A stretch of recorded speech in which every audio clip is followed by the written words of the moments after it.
Assalamualaikum warahmatullahi wabarakatuh. Selamat pagi anak-anak. Pagi, Bu. Pagi, Bu.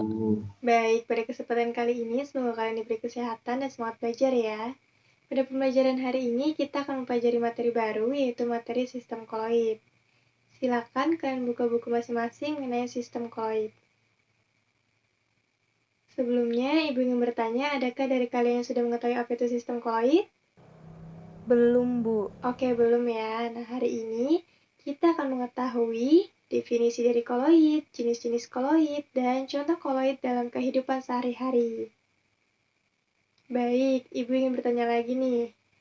Kalian pasti pernah makan kebab kan? Kira-kira apa aja sih yang ada pada kebab? Ada daging, sayur, mayones, Bu. Jadi lapar nih. Tapi bukan itu yang kita bahas ya. Benar yang dikatakan teman kalian, kalau pada kebab itu terdapat mayones. Nah, ternyata mayones ini termasuk koloid.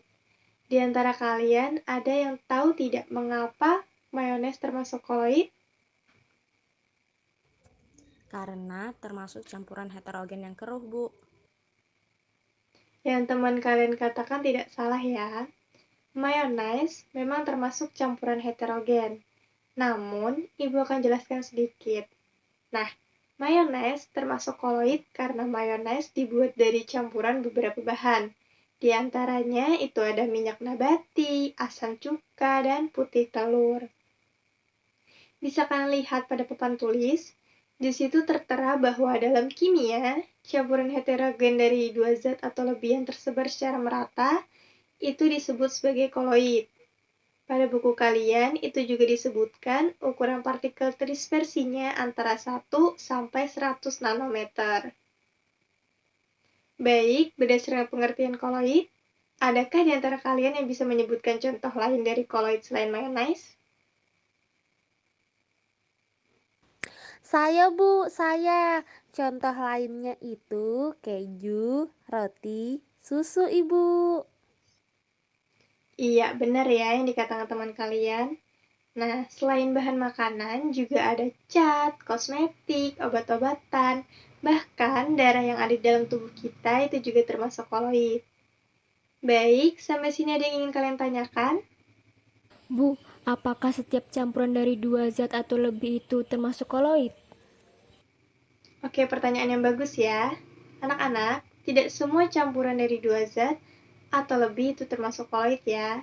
Nah, ciri campuran koloid yaitu bisa kalian lihat bahwa campurannya itu tidak bisa tercampur rata karena terdiri dari dua fase zat yang berbeda. Nah, dan jika dibiarkan, itu tidak akan mengendap. Apakah jawaban Ibu sudah jelas?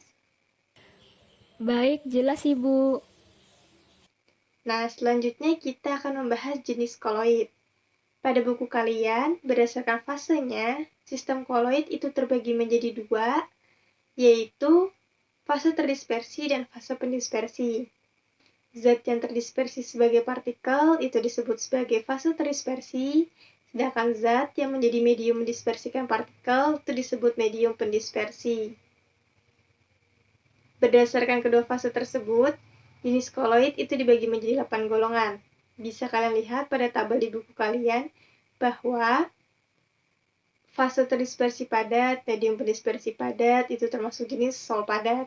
Contohnya di kehidupan sehari-hari itu ada alloy, kaca warna, stainless steel. Fase terdispersi cair, medium pendispersi padat itu termasuk jenis emulsi padat. Contohnya ada keju, mentega, agar-agar, mutiara. Fase terdispersi gas, medium pendispersi padat itu termasuk jenis buih padat. Contohnya ada batu apung, karet busa, kerupuk, roti.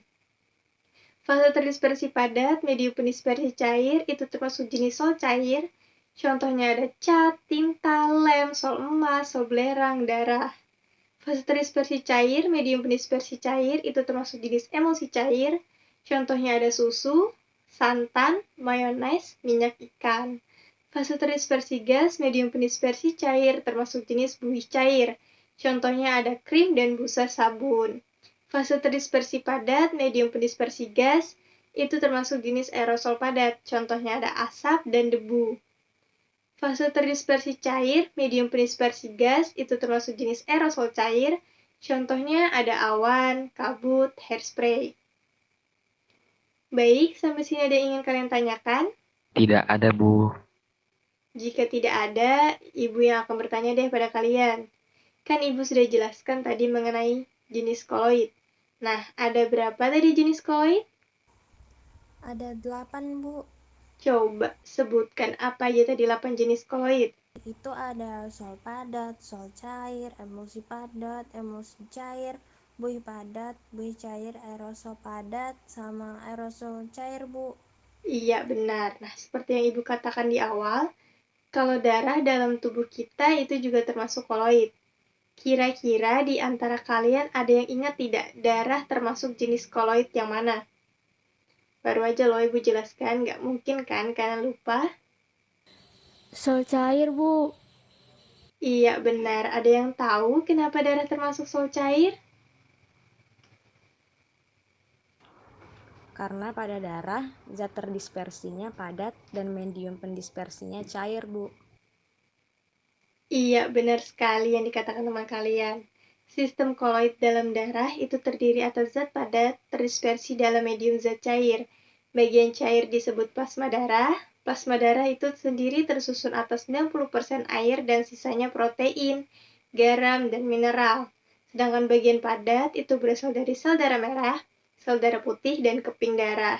Jadi, perlu kalian ingat bahwa darah itu termasuk jenis koloid sol cair ya. Sampai sini paham? Paham, Ibu. Oke, baik. Ibu rasa cukup pembelajaran kita pada hari ini mengenai sistem koloid. Semoga bermanfaat bagi kita semua. Jangan lupa kalian pelajari materi berikutnya, yaitu mengenai sifat koloid dan cara pembuatan koloid. Terima kasih atas perhatian dan keaktifan kalian pada hari ini. Ibu akhiri, wassalamualaikum warahmatullahi wabarakatuh. Sampai ketemu minggu depan semua.